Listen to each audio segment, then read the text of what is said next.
Early prediction, she's gonna be the cause the Archangel's destroyed. Hey everybody, welcome back to another Stone Face Reactions. I'm Theta, this is Justin, and we are here with episode, I don't remember, 11. It's 11 of Gundam Seed. Episode 11. Sorry, I typically have this little thing beneath me that shows what window I'm looking at, and it'll have the episode name in it from my own recognizance, but I have messed myself up already. But before we get into anything else, though, first off, we have comments.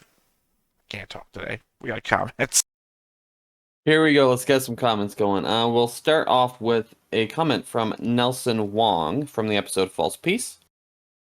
And it is as follows. I think Theta is misunderstanding something of that Marilia said. Kwashang isn't the homeland. Orb is the homeland. Miri just said Kwashang is close to the homeland. When they say Orb is a nation of Earth, that is just because Orb is located on Earth, not because they are a part of the Earth Alliance.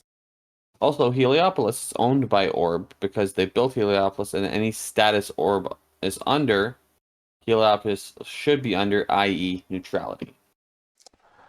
That's even more confusing. No, so...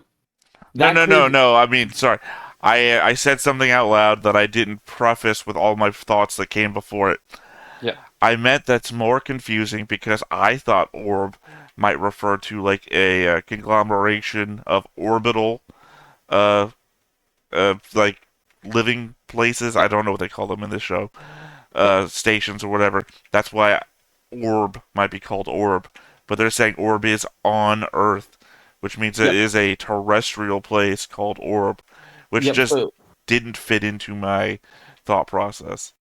Yeah, so the implication based off this is that Orb is a nation on Earth that had invested into Heliopolis, creating it. However, Orb is technically neutral territory. Yeah, I mean, that's still... Well, beyond the whole, it's not... Kaohsiung is not part of the homeland. Beyond that, everything else still fits.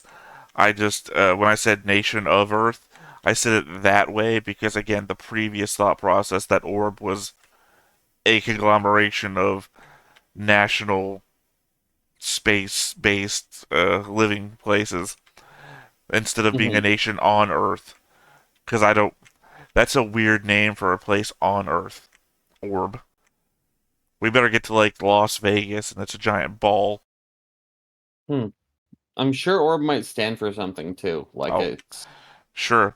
This show has a good history of that, right? Zaft, Gundam, their abbreviation of Gundam, the only show that abbreviates Gundam to mean something, and it's shit. And then for the rest of the comments, they are all from False Peace, by the way. We have Fenrir 756. The keyboard is not for piloting, but for modifying the Gundam's operating system. Makes perfect sense. I imagine they pilot more like a jet plane with style controls. Yeah, no comment. I mean, yeah, it's definitely agreed. This is known by me already, so that's info for you. That was the case. And then we have Zero Hera saying, "Welcome, Justin, to this wild ride on the cosmic era of the Gundam timeline. Hope you enjoy the series despite its blemishes.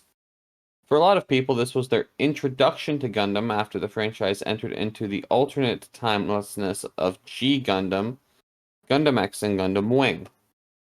At the very least, I hope you enjoy the music OST, as it's definitely a highlight of the series." What does OST stand for? Original soundtrack. Dope. Pretty sure. Yeah. I'm pretty sure. I mean, it is obviously music, but I'm 99% sure. Thanks for the welcome. I have enjoyed it thus far. Are there certain elements that I think the storytelling needs to resolve things or have people called out for things? Yeah. But I think every story has that because I'm a bit of a pain in the ass. So I think that is one. I think so far it's a very good ride. I guess from my end, just to explain to you a couple of elements from that comment. Mhm. Gundam Seed is in the cosmic era, and all the alternative timelines. They're all alternative timelines if it's not Universal Century. Yep. Universal Century is the main Gundam timeline. Every alternative timeline has a different dating system, like Got it. Cosmic Era, Universal Century. For some reason, those are the only two coming into my head right now.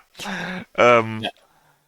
Otherwise, yeah, that's how you can tell that if you're in the main Gundam timeline or if this show takes place in a specific one. Got it. Otherwise, what else? That the alternative timelessness of G Gundam. G Gundam was the first Gundam series made within an alternative timeline outside of Universal Century. Okay. So it's also extremely different from both this show and Universal Century Gundam. It is like wrestling meets Gundam. As Uh, someone who has enjoyed their fair share of wrestling, that would be a weird crossroads. I think I've also shown you pictures of it before. It's Oh the yeah, you did. You nationalistic, did. You did. semi-racist Gundam. Yep, you did. Yeah, the jingoistic Gundam, I think is what you would say. Gundam X, I've never seen. I can't say anything to that. Gundam Wing, I think, is the one where most Americans have gotten their teeth. Sorry, there was a euphemism I was trying to make there that just didn't come out. Cut their Most teeth? Americans cut their teeth on their Gundam because it's the first one that Toonami aired back late '90s, early 2000s. So I think Gundam Wing didn't do that well in Japan, but apparently it did amazing over here. And when people in the comments have pointed out, "Huh, are you guys going to go back over all the Gundams you've already watched?" And I said, "Probably not." However, there are Gundam shows that me and Griffin would not have watched together because we had both seen, Yeah, whereas you haven't seen any of them. So I'm not likely to go back over Iron Blooded Orphans or Double O because we finished all of those series on the channel. yeah. Conversely, we never watched like Gundam Wing on the channel because me and Griff had both seen it, so we didn't see any reason to react to it. You've never seen it. I have not. I'm more than willing to watch a show that half of the panel hasn't seen. So someday down the road, might watch Gundam Wing. Might rewatch the movie at that point. I am absolutely in. we did a special for the Gundam Wing movie as a Christmas thing. Ooh. Because technically the movie takes place on Christmas. Other Is than it that, is it actually a Christmas movie though? Is no, the no, question. it's a Christmas movie in the same way that Die Hard is a Christmas movie. Okay. Which I am, by the way, I will die on that hill. Die Hard is a Christmas movie. Oh, absolutely. I just One told you million we percent. recorded a Christmas special, where we watched the Gundam Wing movie. So we also did a back to back with was it Tokyo Godfathers, which was also an amazing movie.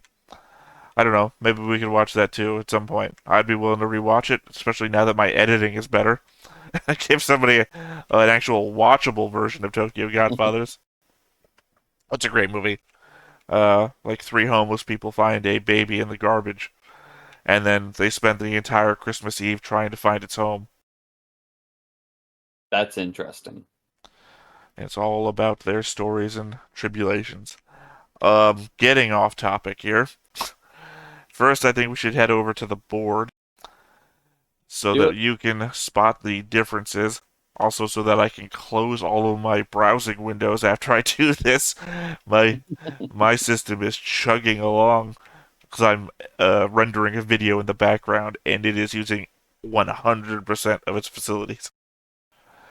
So go ahead and tell me what you spot that's different, or anybody new added. Okay, so one side there's no differences so far. You're already wrong. Yeah, man, now you know what I wish I had done? I wish I had added Sheska to the board somewhere, Oh, just to see if you'd notice your favorite okay. librarian, Sheska, on So here. first we see Captain Dead. Well, it's actually Captain Koopman, but sure. But he was Captain Koopman. Now he's Captain I'm no longer breathing. Mm, Reporter nope. or this dude? Okay, remember Yeah. up here shows you what the lines mean. 100%. We confirmed this dude related to here.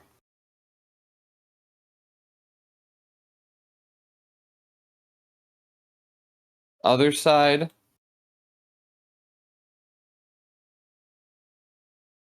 Technically, there's no losses, but there has been some sort of established relationship changes. Also, this guy has up some suspicious stuff. Row. How do you mean?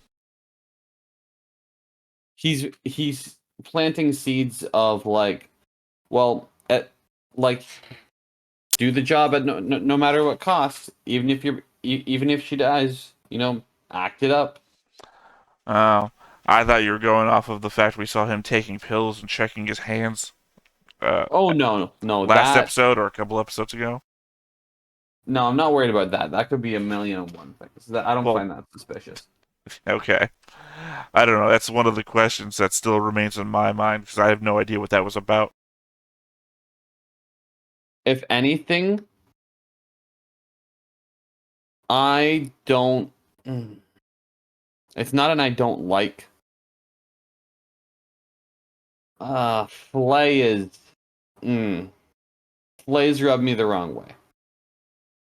I get the fear thing, but the the events that she did led to this whole crossroads, to name the last episode. The events that she did? The holding hostage. Well, sure, but what came bad from that? What came bad from that was the fact that it is now on site for two people who it shouldn't be. Plus, this war is going to continue based off the deaths that occurred. I just guess just to play devil's advocate here, Mhm. Lacus was already on the ship, right? 1 So million percent. taking her hostage didn't change anything other than the Archangel got away. And in last episode, you're saying the events of last episode? Lacus then got away, so really nobody was hurt by her actions. Now there's no reason for the Archangel to ever be safe again because of the being held hostage One of could, Lacus. sorry, one could argue that's Kira's fault. Absolutely not. Kira did what was the right choice after seeing the lengths that people were willing to go to and the war crimes they were willing to commit. Right, no, I'm saying that you're blaming her actions for the Archangel not being safe. If Kira didn't play good guy and bring Lacus out and send her back home, they would be safe. So it's not Flay that made them unsafe. It's Kira that made them unsafe by getting rid of the hostage. No, it's Flay because she was the one to flick the first domino. Kira's actions didn't assist, but he didn't have a choice. The problem Real with dominoes is that there's always a first domino. Janus 7 was the first domino. If you follow the dominoes all the way back, if we go all the way back, yeah, yes. Flay was a domino that was hit by another domino. You can't say Flay was the first domino. In this situation, she was. That's what I'm saying. I mean, arguably, well, I can't make that argument because it's buried in my Theta's thoughts to go into in a minute. So Okay, let's do that then. okay, well let me just go ahead and close my 700 Google Chrome tabs so that my computer won't die on me today. And open this up. Okay, so once again, thoughts I had from the original time I watched the last 3 episodes, parsed down to the thoughts that only really still apply since we watched them in a grouping. Yep. Also ignoring the references to other series that you'd have no idea what I was talking about. So, Absolutely. in episode 8, by the way, I'm dropping the whole Devil's Advocate thing because obviously my original thoughts are very much exactly aligned with yours. No I'm worries. just making arguments for the sake of arguments. There has to be an added level to Flay's spacism for Kira, given how he crumpled and cried at being labeled a traitor. Then here comes Lacus, another coordinator, getting destroyed by Flay for just being who she is. Seeing the racism that's been able to, seeing the racism that he's been able to avoid so far, and literally the least harmful person in existence catching it for nothing, has to be pushing him closer to the edge. 100%. He sees her being treated like shit, and then it gets to a degree where she's effectively being used as an object. Well, I mean, more so that he sees her being treated with the racism that he's been able to avoid. Hmm. Okay. And and it's the case where I know you don't do this to me, but this is still not right. Alright. Blue Cosmos, another group to keep an ear out for. I'd assume they would be the equivalent Earth type group to whatever Atherin's dad represents among zaft. Military hardliners that are for continuing the war. I don't remember if you remember Blue Cosmos or not. No. They asked Flay if she's a member of Blue Cosmos, and Flay's response is such that she says no, but you can see where they're coming from. So it kind of sounds like, I don't know how to put this, the KKK of against coordinators. You know, that kind of thing. That's a bold statement. However, I'm not shutting it down. Well, I mean, no, she says all the anti-coordinator shit, and they're like, Flay, are you part of Blue Cosmos? And he goes, no, of course I'm not. But you can understand what they're saying, right? So it really Yeah, sounds like a racist group against coordinators. 1,000,000%. Yeah. Alright. This might be the comment I was talking. No, it's not. Okay. So the Janus 7 memorial ship came across an Earth ship that had a disagreement that led to fighting, enough to a degree that Lacus was evidently the only survivor. Now remember that there is an Earth ship trailing the Archangel, and given the rather direct narrative, I'd have to believe that these ships to be one and the same. We also know that the Jinn in the area was actually looking for Lacus, and was part of a group run by Yun Law. So I'd have to assume there's another white ranked officer out there with a ship and crew as well.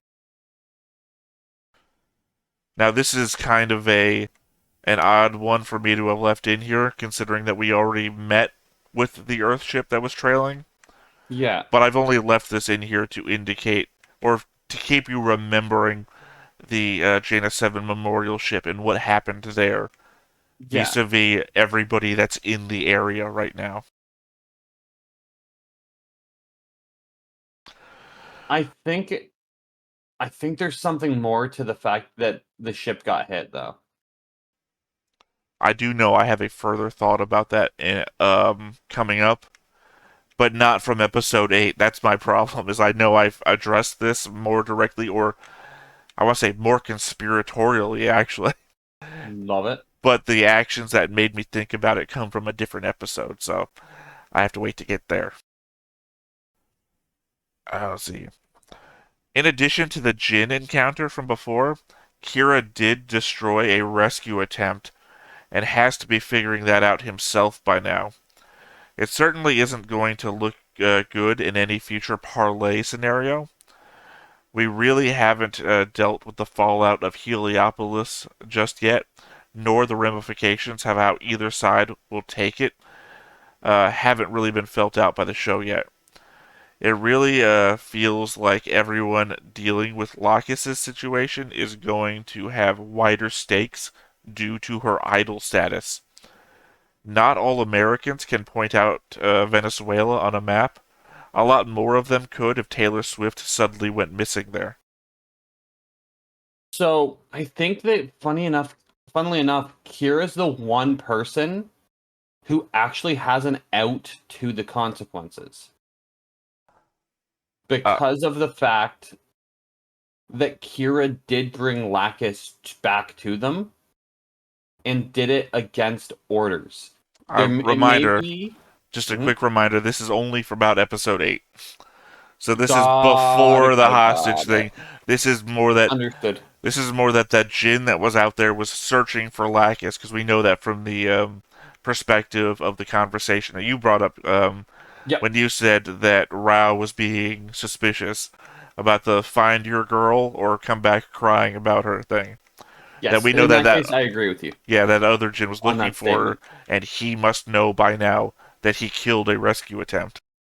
Yes, I agree on that statement at that time. When we get to the future episode, and I'm sure this might be said again based off a thought that you throw out. I think Kira is the one person who has himself covered. While it might be on site between him and his old friend, that does not mean that it's not that he went directly against what would have been ordered in order to ensure the safety of our idol. One has to wonder how much Kira would be covered just for the fact that he's a coordinator himself. I think at that point the lines are drawn between sides. Yeah, I mean, I guess it's dependent on how much you consider this to be a race war. Yeah. So the level of xenophobia will definitely affect it, but again, like that bold action taken, if it were to come down to a war crime situation where you are in a court of law, you doing that against the will of your ship because you saw what happened would have massive implications for the level of punishment. Also, I guess just two other thoughts enter my mind about this, and I've already forgotten them. So one of them is, I guess, even if it did come to the other side, then you'd have to determine who has more pull in the scenario. Atherin's dad, the more militant guy who seems to be pulling a lot of strings, Mhm. or Lacus's dad, who seems to be dealing mostly with the memorial services and wants to calm down the war. I did have another thought. I've literally lost it trying to keep track of just two people. Literally, two people threw me off. Yeah. All right. I guess also speaking of the comment that was talking about your enjoyment of the music / OST, I also have did a little bit of research. Ray Tanaka, who voices Lacus Klein, I feel like does the best singing in the whole show so far. I consider her to be doing a better job than Shikai Ishikawa, who does the vocals for the outro song, which I also quite like. The only part of the intro that I feel like. Oh, sorry. The only part of the intro that I like is those first few chords, which I can thankfully attribute to Takanori Nishigawa, who unfortunately also did the rest of the opening that I don't like. Just a tiered listing of where I am on the music of the show. To me, the opening is more of a visual spectacle. But I completely agree with you. The singing is, but from Lacus is phenomenal. I didn't know which singing you were going to go with there for a second. For me, I only like the piano chords at the beginning, and then it just breaks into cacophony for me. The singing, Oh yes, yeah, is all right in the opening, but it it's too just, much. yeah. It's too much. It will also the tone is very melodic with Lacus's singing, but it's not an overpowering melodic, and it doesn't feel like effort's being put in, which is one of the signs of a great singer. Well, it stands alone, I feel like, is the better part. Is that you don't, it, the lyrics and the vocals don't require an audio backing, right? There doesn't need to be a musical score behind it for it to sound good. Mm-hmm. All right. Now we're going into episode 9, which is, I guess, where we can start talking about the hostage taking stuff. And this is where I went harder, and hopefully I can read this as well as I did the first time when I did this to Griffin. In regards to taking Lacus hostage, the International Convention Against the Taking of Hostages defines the offense as the seizure or detention of a person, combines the threatening to kill, injure, or to continue to detain the hostage in order to compel a third party to do or to abstain from doing any act as an explicit or implicit condition for the release of the hostage. Article 75 of the Fourth Geneva Convention of 1949 explicitly states that it is a fundamental guarantee of civilians and persons out of action due to injury or damage, and that hostage taking is prohibited at any time and place, regardless if committed by civilian or military agents. Further, the International Criminal Court, in its defining over where it will have jurisdiction in respect to war crimes, defines the taking of a hostage as part of its definition under Article 8 of its statutes, and further defined against taking hostages of non-combatants in the same statute. Additionally, 37 individual countries' 37 individual countries' military manuals prohibit the practice of hostage taking, which includes every real life country that would make up our fictional Atlantic Federation and Eurasian Federation, and I guess now that you've said it in the comments, Orb as well. I guess technically I don't know where Orb would be, but those two countries obviously have names attached to them. So while, as our main characters, one could desire to make the case for them doing it to have been an intelligent move, not only was it a morally dubious position to take, but also a war crime that goes against everything that they would have been trained to do. Not much to add to that statement, except for truth. That's why I said before that I was taking devil's advocate position, but obviously my thoughts in the moment are very much aligned with your own. Yeah, it's the thing with those types of situations, as much as it sucks to be in that danger, the moment you allow one person to cross that sort of line, the gloves are off. That's the problem. I'm trying to think back now, but I think the conversation that I came up with after this was that maybe the world is that dark now.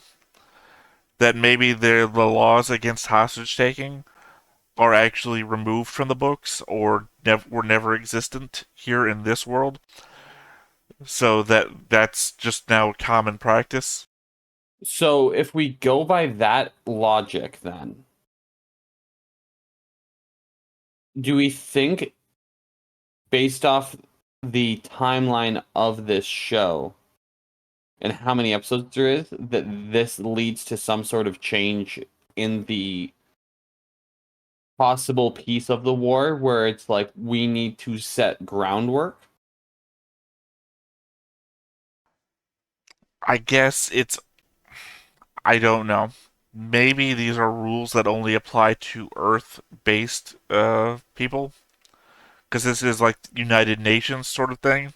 Yeah. Where zaft is itself a space entity, as far as we know, so maybe it's not considering itself part of the United Nations, and that's not beholden to those rules. It might also be a case where those are the rules as documented on one side. But Well, I think again, the moment I said my thing, I realized that was wrong as well because it would mean that they are beholden to their own rules, even if it was only beholden to Earth Nation stuff. yeah. All right, next one. What was Flay's dad even doing up there? He mentioned that he was surprised to see her name on the list of rescued civilians, so he didn't make the trip for her sake. We know that he is the vice minister of the Atlantic Federation, but he doesn't really allude to what his mission was, other than the fact that the Archangel is to join with the main fleet once they rendezvous, implying that these 3 ships were going to join with a larger force for something. He also says that there was no meaning to his being there if they don't meet with the Archangel. Also keeping in mind that someone, this is the point I was making from before, Yep. someone from Earth boarded Lacus' ship before, and that these are the only Earth ships in the area that we know of. I have a theory on why he was up there. I think it was a case where he was going to possibly set someone to do a just trying to think of how to word it. To see if the correct people are in charge of the current operations of the Archangel. I think it might have been more of an inspection type thing. Again, he was surprised that they survived. Like it That's what I doesn't. mean. I, So I well, I think it was mean, very much seeing the state of the Archangel, seeing if it's being run efficiently based off what happened and if people are all right. I don't think that he knew the Archangel survived when he launched into space. Is my supposition. It's true, but was it ever implied that they tried to send out communications for backup anytime before that? Yeah, I mean, they were trying to call for help before, and then they weren't getting anything. Remember, I don't remember if it was episode 8 or 9, that they're like, we're getting a transmission, and they get this really broken up transmission, implying that even if they were trying to communicate with anybody, there's like this, I don't know, EM field or something blocking them, Yes, that so they I had to think it get was close enough. so I think it was the case where he was out there to confirm the status of the Archangel. Well, I mean, assumedly, they might not even know Heliopolis has been messed with. The idea It's very possible. they remember the Archangel has been running since the Heliopolis incident. This is the Yep. first time they've contacted anybody on their side. They've been running from Rao and other guy this whole time Oh, 100%. with no contact. What is what I mean? They've been on their own ever since um, Artemis. Was I'm it Artemis? based off the amount of time traveled. I doubt they wouldn't know about Heliopolis because I can imagine there would have to be coordination back and forth. Well, anyway, my implication here is that we know somebody boarded Lacus's ship, Yep. the Janus 7 memorial ship, and we know that this is also the only Earth ships in the area at the point in time that we are aware of, and he is the only civilian representative. So the implication I feel like is being made, at least if not by the show, then by me, is Hmm. that he's the guy that got on that ship, caused a problem, and had everybody killed except for Lacus, who got shoved into a life pod. I think he was supposed to be a scapegoat if we're going off of that idea. I don't think he could be, only because he's the only civilian person we know of that's there. What other scapegoat could there be? I mean, he's also the vice minister. He's got rank in the government. Oh, it's true that he has rank within the government, but I think that's why he he would be placed as the sort of scapegoat to this situation going wrong. Well, also the fact that they tried to save him. Oh yeah, 1,000,000%. You can absolutely go in, save somebody, and then have it be a case where you set up some sort of line of information to imply that greater recourse happened because of them. No, no, no. I don't mean like the Archangel group. I mean like the ship that he was on. Everybody there was like, "You get to the escape pods, we're going down."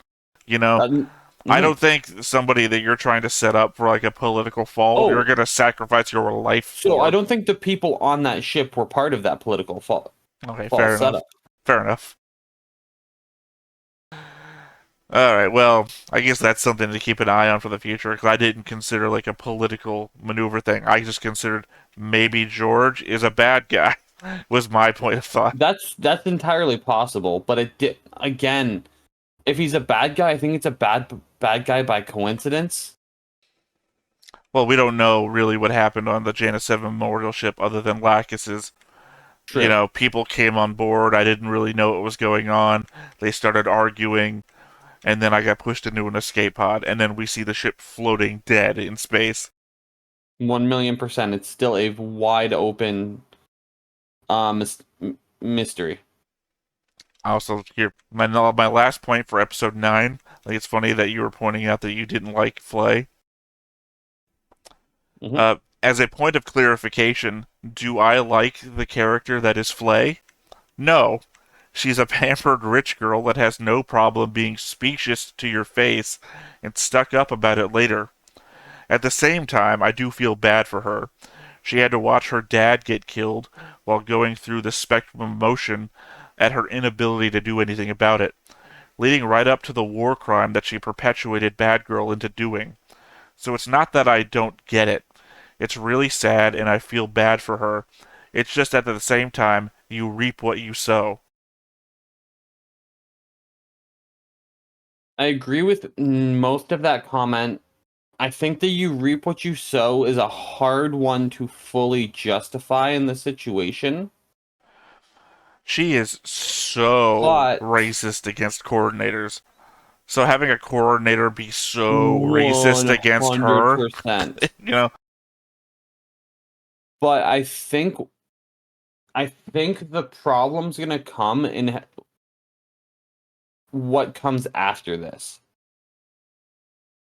Because she's one of two things based off of real world examples is probably gonna happen.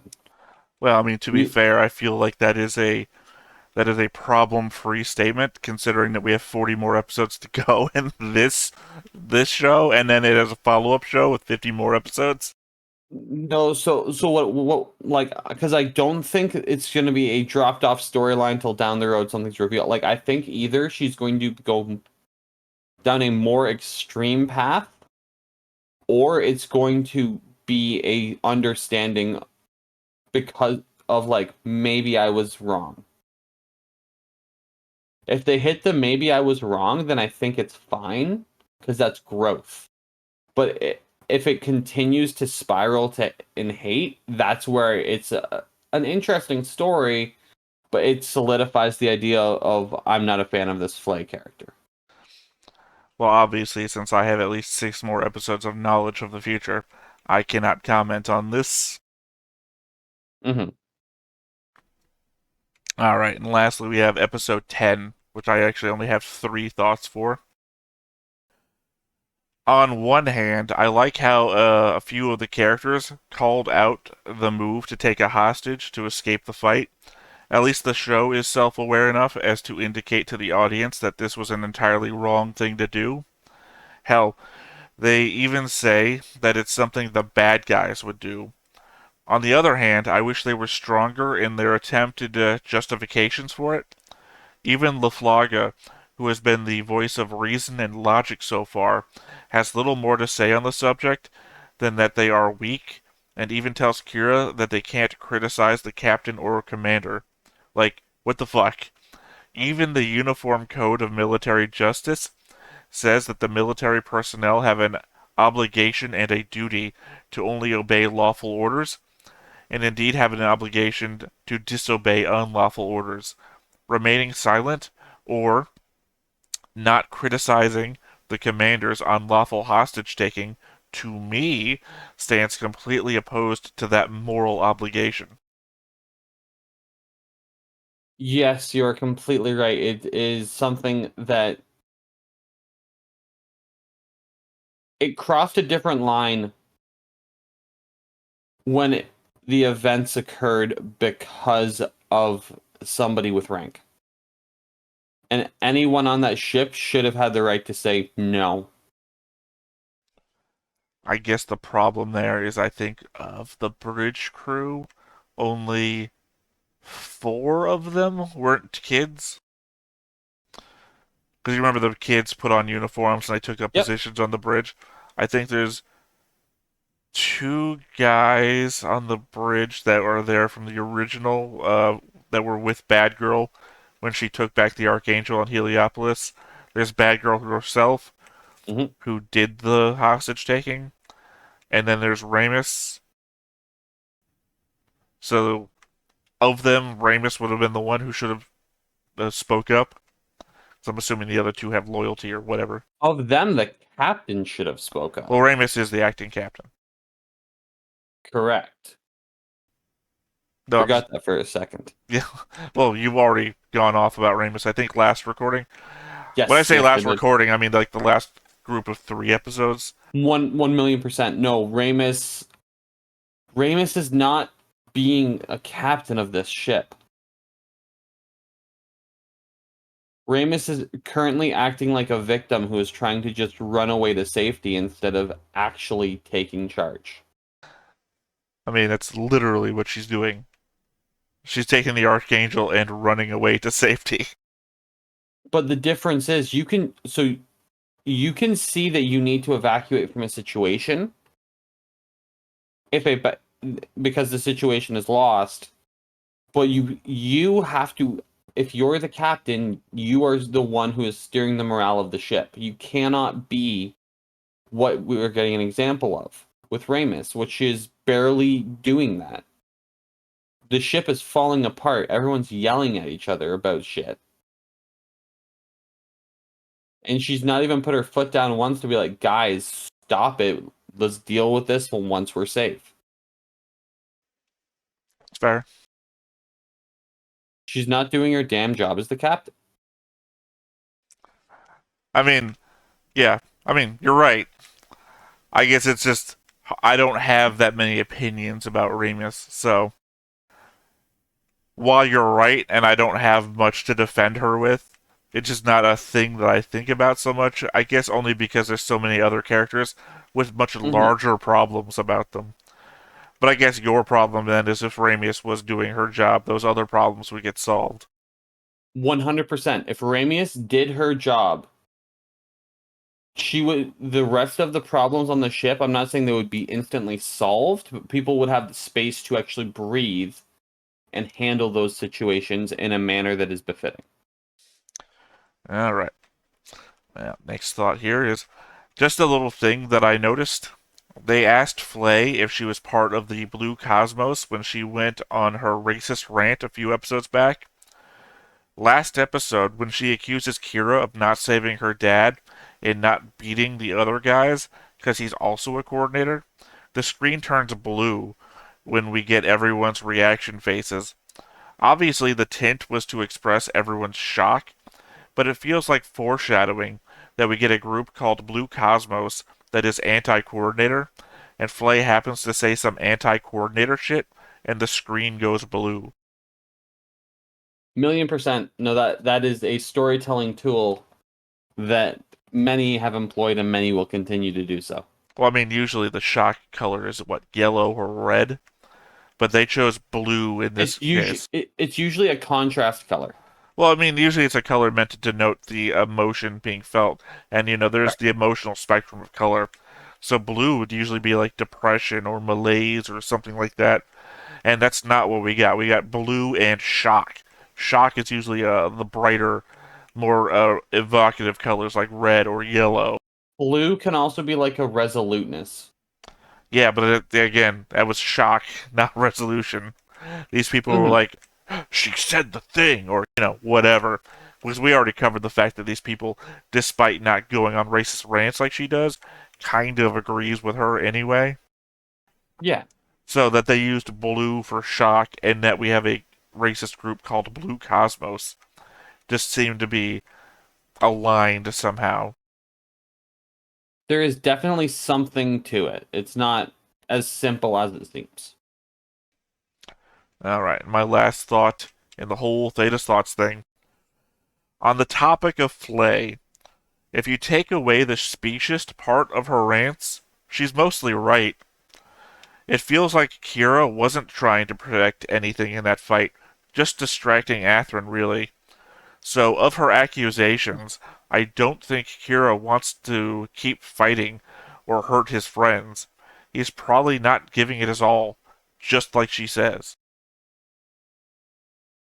Oh, Kira's. I think it's a clear situation that Kira's been put himself in hiding or in a simpler position to avoid conflict. Kira has an issue with conflict, despite being good at it. Yeah, I mean, I think we covered a lot of it when we were actually watching the episode about Kira not doing his best. Mm-hmm. All right, do you have any additional thoughts of your own? No, Ones I that think we aren't touched on it. reactionary to my thoughts? No. I think we touched on it. All right, then. I said we go ahead and get on into it. Let's do it. But before we get started, hit that like button, hit that subscribe button, and comment down below to feed that algorithm. On top of all that, if you want to watch more shows like this, unfiltered, uncensored, and uncut, as well as some early access stuff, you can check it out over on the Patreon. Just $5 a month, but hey, no pressure. It's all to support the channel, just a little bit extra. 救助した民間人を人質に取る。そんな卑怯者と共に戦うのがお前の正義か、キラ。Again, Atherin's whole problem is that he's not good at the argument. Yeah.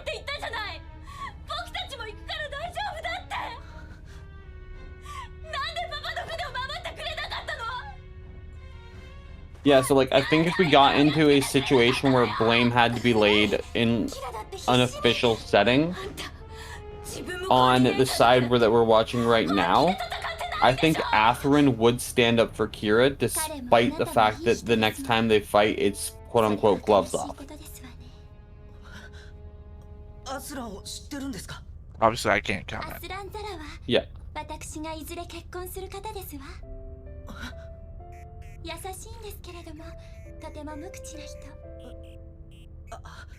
I was also happy that they didn't play this out as like a starting love triangle. They more played it out as like she treats people with respect, and it just so happened that certain visuals happen in events. Yeah, like I said, I labeled her as the most harmless person in existence. Or innocent person, I can't remember what I said. I said it in this Theta Thoughts thing. Yeah, it was most harmless person in existence. I wouldn't put her at that level because she's harmful in the fact that she makes the people around her care more, which means they're willing to do more desperate actions. But that's unintentional damage. Yeah, like taking her hostage. Exactly. That's unintentional damage.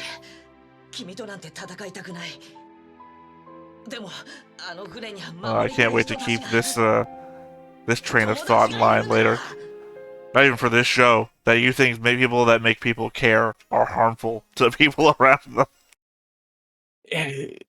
It's one of those things that's unfortunate real world. Your hero is the one that makes everyone apathetic. Guys, if we just didn't care so much, everything would be good. Well, it'd be alright. I mean, I wouldn't really care what it was, but really. There's a lot of situations where if people would just pull back and look at it for what it is instead of being emotional, they would be better. Good old Captain Apathy. I mean, to be fair, that's one way to fight the villain, right? The villain clearly cares, otherwise he wouldn't be doing everything, so we could make him care less. It's sympathy versus empathy. Anyway, I was holding back a comment from, I guess that's the comment I made in the Theta Thoughts thing. The Flay's whole argument there in the recap being that he did say that everything would be alright because he was there. So literally he entered that fight with 2 promises to defend the ships and to protect her dad. Which is, I mean, doubles down on the whole protect the ships because he's in a ship. Yep. And literally he did not. I don't think he even got close to any of those ships. He just kept fighting Atherin. So yeah, he didn't do anything he promised.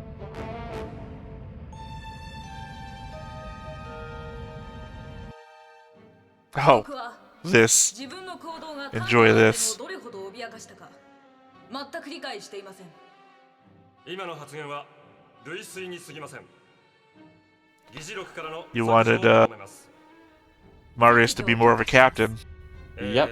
Well, here's Rook being a captain. そもそも民間人を人質に取るというのはコルシカ条約4条に抵触すると思いますが、今回の行動は道場特例項目 C 戦時下における措置に相当します。え？特例項目 C？ 知らねえよそんなの。しかし人質を解放したからこそナスカ級は撤退し、我々は窮地を脱したということで。それは結果論に過ぎません。キラヤマトには何か申し Because 開き remember, した I いことがありま had す so か much of a thought about this whole scene. なぜあのような勝手なことを？人質にするために助けたわけじゃありませんから。そうだよな。するなら彼女だよな。Shut the fuck up. 弁護人は言葉を I'm sorry that came across as crude, but man. Timing. キラヤマトの行動は軍法第3条 B 項に違反、第10条 F 項に違反、第13条3項に抵触するものであり、当法廷は同人を銃殺刑とします。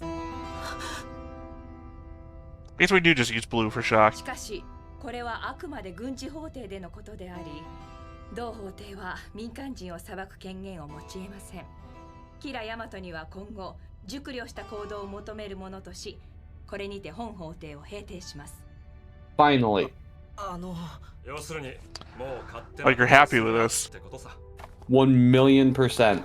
All I remember is ranting how fucking stupid this whole thing was. So, But then again, I didn't come into this thinking Marius needed to be more of a captain. This was just a surprise scene of idiocy. because what she did was went officially by the military law and then said, however, technically you are not part of the military. Watch yourself. 大丈夫だよ。 And also, ってことは that could easily be an indicator as a clear warning to Ensign Bad Girl of being like, I am taking this seriously if you break these laws. 手伝うよ。 I don't think it does. She's the prosecution there, which means that she's pushing for these negative things to happen and trying to convince the captain that this is what should happen. Also, She it's is. only against him for taking their hostage and Yep. sending them away. They had no problem with taking the hostage. But it's the implication that if somebody with military rank on the ship were to step out of line 正直言うと and do something of a similar level of よかった。 crime, that there would be the consequence. At least from my point of view. じゃあ俺交代だから。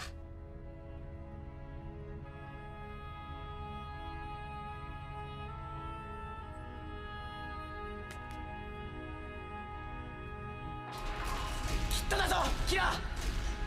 俺はお前を信じてる。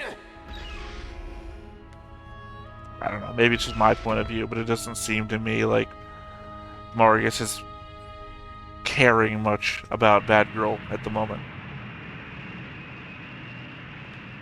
She was obviously thrown in the moment when it happened, but 合流前に追いつくことはできますが、これではこちらが月艦隊の射程に入るまで10分ほどしかありませんよ。 10分あるってことだろ。臆病者は黙っているんだな。10分しかないのか、10分はあるのか、それは考え方ってことさ。俺は10分もあるのにそのまま合流するあいつを見送るなんてごめんだけどね。 well, he's the one that I said that if I had known the characters before I had the art drawn, I would have had myself drawn as him. それは分かってますけど、ベサリウスは Him, Platinum ラコーニ Blonde. 隊長の船に Yeah. ラクス城を引き渡したらすぐに戻るということだ。それまでに足つきは俺たちで沈める。いいな。オッケー。分かりました。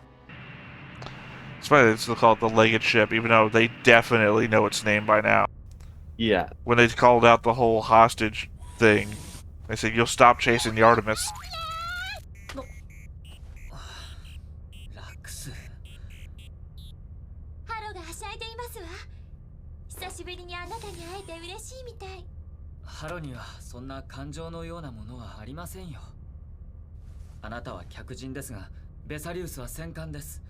あまり部屋の外をうろうろなさらないでください。どこに行ってもそう言われるのでつまりませんの。仕方ありません。そういう立場なんですから。I mean, the Haru is the one unlocking the doors. And you Yeah. made the Haru. アスラ、いえ、ご気分はいかがかと思いまして。人質にされたりといろいろありましたから。I'm not 私 sure は元 that 気ですわ。 Atherin is actually あなたのお友達がよくしてくださ that います willing to fight Kira そ anymore. うですか。キラ様はとても優しい方ですのね。 I mean, to be fair, it was your thought とても強い方。 before that he wasn't either, so. バカです。 Well, I thought that he wasn't, まだあんなものに。 but like there was a clear it's on 友 site 達とかなんとか。 and like あいつの we're 両親 gonna は actually ナチュラル fight. だから。 But it seems like it's settling in the risk that was taken. I don't remember if they said it before, but he just reiterated that Kira's parents are naturals. おっしゃってましたわ。僕だってそうです。誰があいつと。失礼しました。 Okay, so this natural and coordinator situation is something that we still don't have a grasp on. 辛そうなお顔ばかりですのね。 Well, この頃のあなた。 you don't. Correct. I think I've indicated that it will be elaborated upon within the time frame of episodes that I'm aware of. You did. Because after we get to that episode 16, then we're both going to be in the dark. In which case, we're just going to have to help each other. 索敵、警戒を厳に。艦隊は目立つ。あちらを目標に来る敵もあるぞ。はい。いろいろあったけど、あと少しだね。Ellie's always in the background. 僕たちも降ろしてもらえるんだよね。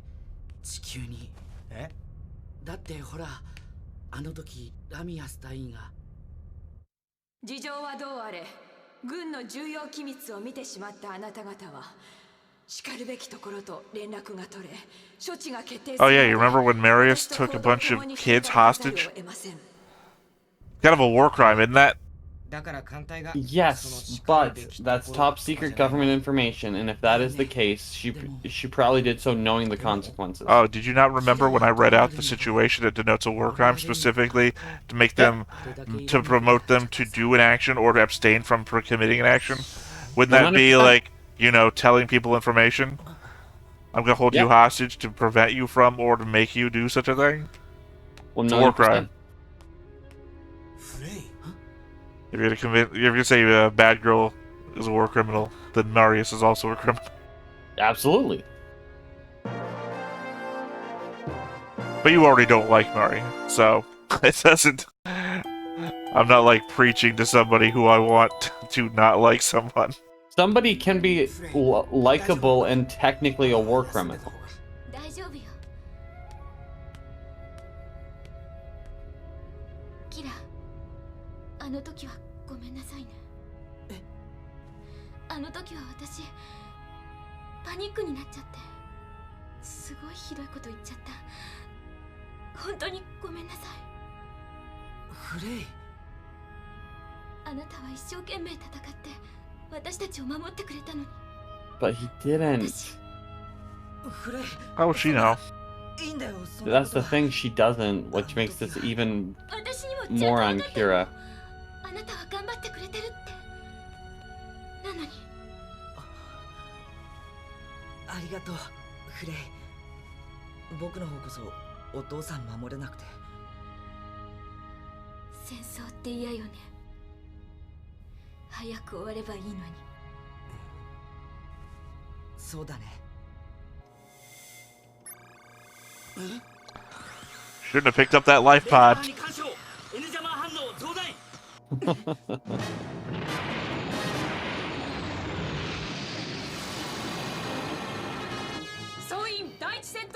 I feel like in these scenes, they recognize that we would have no idea which Gundam is which if they didn't color themselves. Yes, 1,000,000%.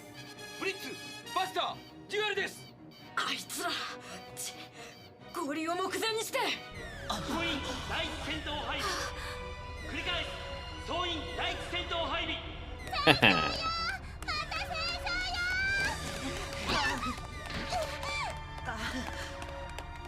大丈夫かい？さあ。ごめんね。お兄ちゃん急いでたから。また戦争だけど大丈夫。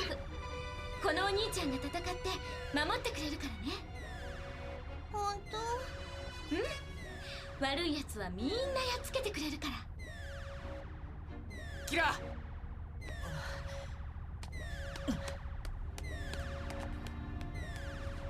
そうよ。みんなやっつけてもらわなくっちゃ。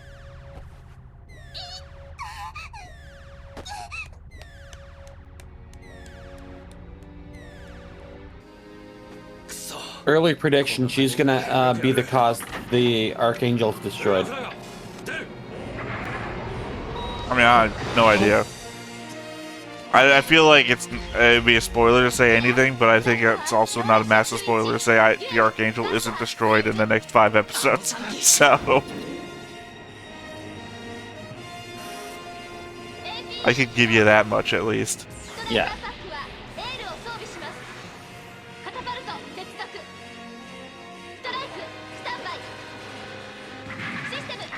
No, also realizing I'm gonna have to go back and take screenshots of a specific thing happening though.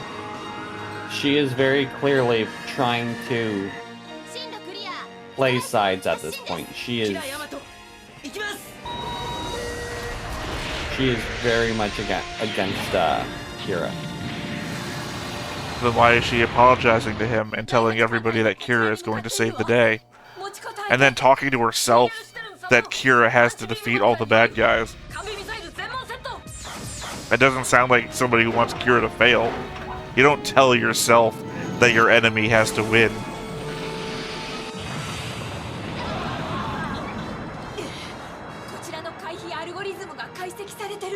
Look, I'll also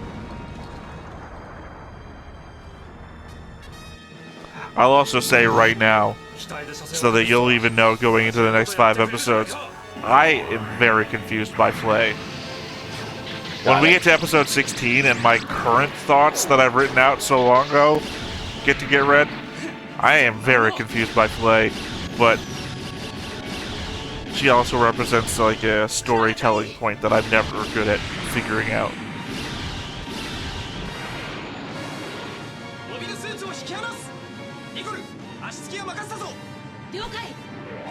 Sir, I think it's called the Archangel.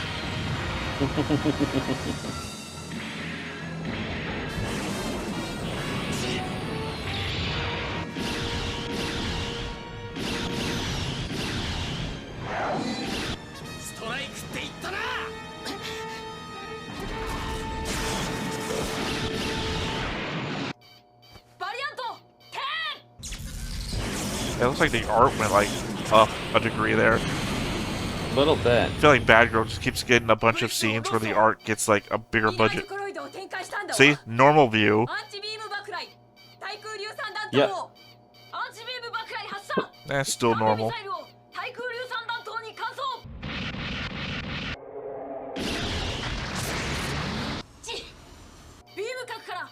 A little bit better.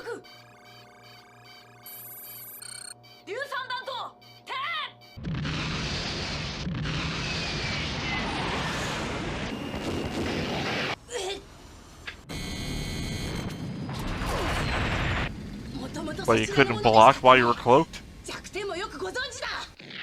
Star Trek rules? I think it might be.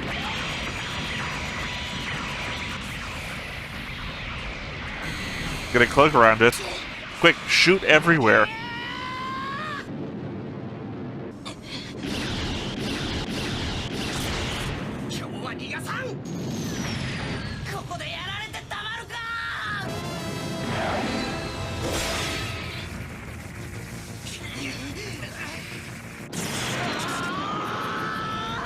Is there ever a point where there is clearly a Gundam that has an advantage on another?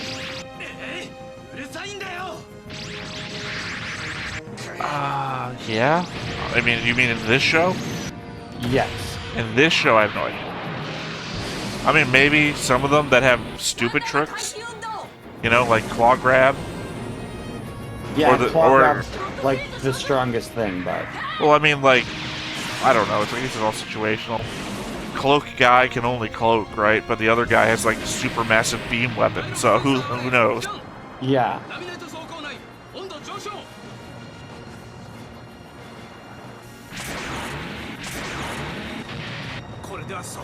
I would say in shows like Gundam 00 or Gundam Wing or G Gundam, obviously. There's just poor matches for certain Gundams. Because so far it seems like all the Gundams we've seen in this show are evenly matched. Well, yeah, because they're all made by the same group with the same abilities, base abilities. They all just have a special move, and we've only seen... It also seems like equally skilled pilots. We've only seen 3 special moves, right? Correct. Claw grab, cloak, and I guess strike packages thing is its special thing? Yeah.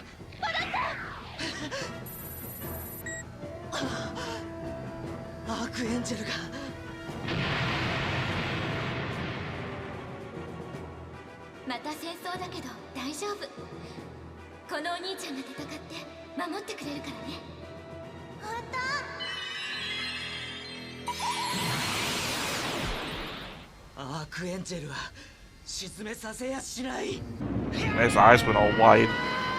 True. Dilated.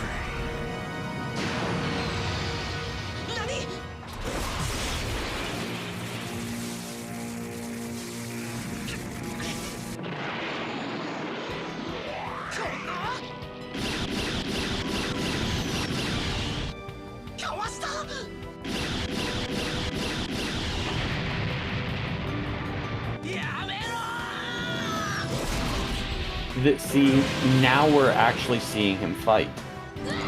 Yeah, well, I mean, you saw that thing that happened. Yep. I don't... Look, I still don't even know what the fuck to call that, so... The music changed, too, to, like, heroic. It's focused, I would call it.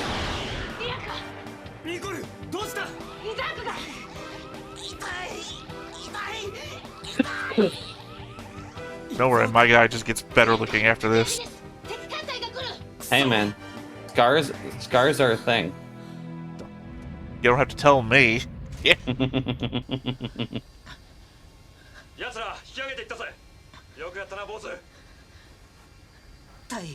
I'm only gonna say it now because I think it's a future commenter that says it. But I think maybe it's so blatantly obvious that maybe I was just dumb, or maybe we're dumb. The show is called Gundam Seed.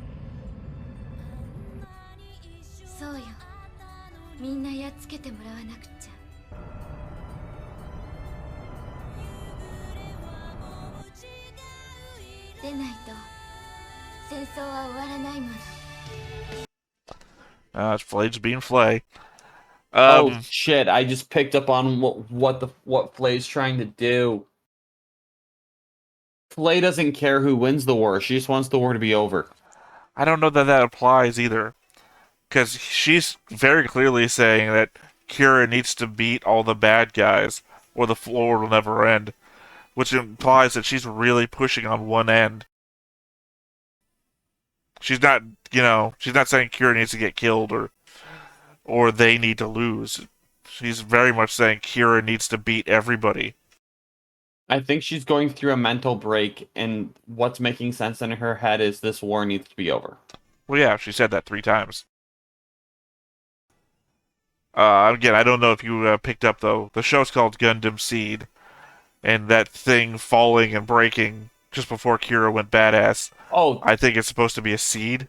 It absolutely was, yeah.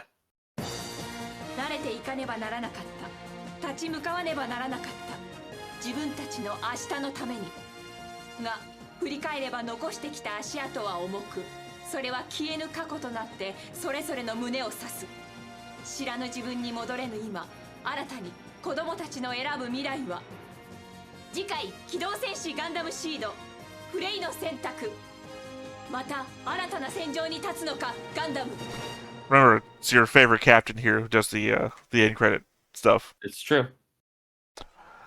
Yeah, Flay's decision. What could Flay possibly decide? We'll see. Remember, Flay doesn't seem to have that much influence. So, what could Flay decide that would have any pull whatsoever? She doesn't work on the bridge or anything, so she couldn't do anything there. She's literally just another civilian on the ship, if you think about it. Yeah, but she'll do something reckless.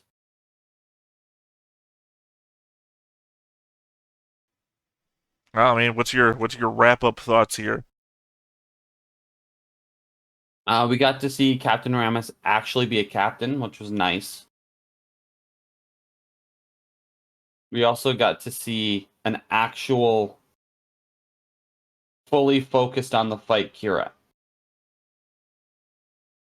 which is, I don't think it's going to be that regular of an occurrence. I think it's going to be in and out moments where we actually see Kira full on fighting. I mean, it was certainly something different because again, we saw the seed thing, and then his eyes go all like gray and white, wide open. Yep. So it was literally a physical difference. It's not him focusing on the battle. It's him. I don't know. I think the everything allowed for the physical difference to occur. You remember everything Flay said about coordinators, right? That everyone was like, nah, that they could like hear through walls or see long distances or super strength and all that shit. Mm-hmm. But so the big difference I noticed was before when Kira was fighting, he was kind of half-heartedly shooting in the general area that they were. Well, I mean, he could just suck. However, the moment that happened, he was going for vital parts of the Gundams. Right, well, I mean, if he goes superhuman, he has superhuman reflexes, right? He stabbed the cockpit. Oh, he didn't. That wasn't the cockpit. Oh, wait, you might be talking about the end. Sorry. The first thing that he does after he goes whatever seed mode, I don't know what we're going to call this. Yeah. He stabs the side of the mobile suit, I guess, preventing it from following him. Because it's he has a hip move. That is more of like a power core. Well, I don't know what it is. It's just like a hip move, and the guy who's piloting. Azuk. I've suddenly forgotten his name. Favorite guy, I forgot his name. I think I blamed you for this before. How could Sheska be your favorite if you don't remember her name? Yeah, no, because he was going all in on like one-on-one dueling, and then he suddenly stops and starts shooting at him. So I thought it was just like mobility, like he cut out the jets. I don't even know.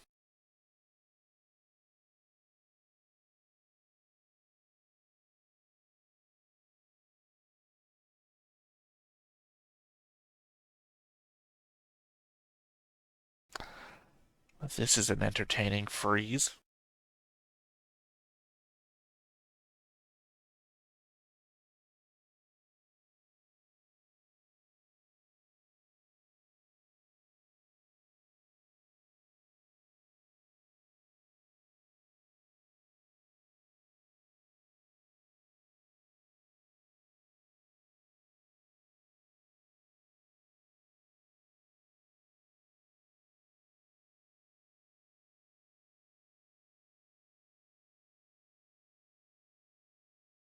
There we go.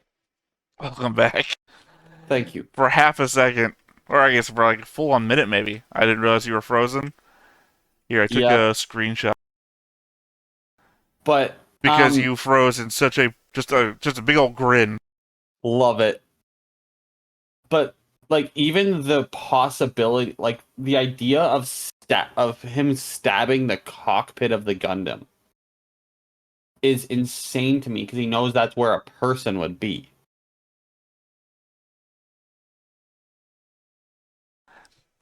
There is a thought that's very, I would say important. I don't know if I should say it or not because It's like the very first thing that happens in another show. So it could be so early as to not even be spoilers. Mm-hmm. But the fact that we're also not going to start with that show first, we're starting with another show that has 6 episodes. There is, I'll be as vague as possible here so that the audience will understand while not giving anything away to you. There is something that this is taking a lot of inspiration from, where they also have mobile suits, and the impetus is that you have to shoot them in the cockpit. That you can't avoid not killing people, because the act of trying to hit them anywhere else will kill more people. Is it the thing that we talked about before, where they'll explode if it gets hit anywhere else? Yeah. See, my problem is I can't remember things I've said or not said before. I can't remember what it was about anyways, so. So yeah, you have to shoot the one thing that will stop them from doing stuff that won't make them explode, which is the person inside. So knowing that this takes some inspiration from that, it's not that big of a... I mean, it's a big deal for the character. Obviously, the character, you have to know, has to be taking that into regard, that I can't play anymore. I can't, I can't wing someone in the leg. I have to start making sure that these people stop hurting people forever. That's a big deal for the character. But show-wise, I mean, spectrum of the show, I mean, maybe it jumps that hurdle of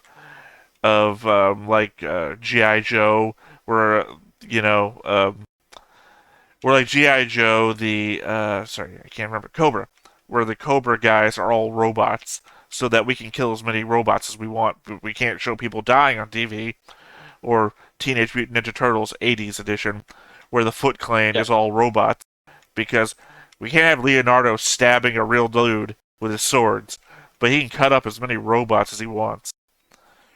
Same thing here. We're making that hurdle from censorship on TV to, well, everybody flies away from every battle they've ever been in. You gotta make sure everyone parachutes out of every crashing plane so we know that no pilots died. To, this is a war. We're gonna start taking it serious. Yep. It's like the idea of when a film introduces a villain, because they're the people who walk in and go, "You're the problem." Bang, bang, bang. Yeah, the stupid trope of the bad guy who kills his own men to show you how serious he is. Need to reinvent that trope to the bad guy who walks into the room and kills a bunch of your friends. But not you, because obviously you got the plot armor. Show's about you. But your friends are dead, and I've still got as many henchmen as I started with.